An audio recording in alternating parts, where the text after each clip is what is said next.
Seven شریف میں جماعت اہل سنت کی جانب سے جہاز چوک سے گولڈن گیٹ تک تحفظ ختم نبوت اور ناموس رسالت ریلی نکالی گئی۔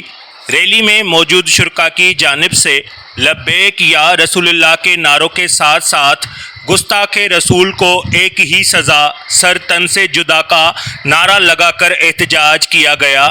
اس موقع پر ریلی میں جماعت اہل سنت کے علماء کرام اور جماعت اہل سنت کی مختلف تنظیموں کے رہنماؤں اور شہریوں نے شرکت کر کے کہا کہ قادیانی کافر ہیں اور گستاخ رسول شوکت سنجرانی کو پھانسی دینے تک اپنی جان و مال کی قربانی دیتے رہیں گے۔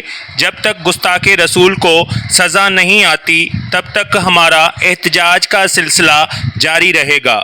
رپورٹ ماجد علی قریشی، سیون شریف۔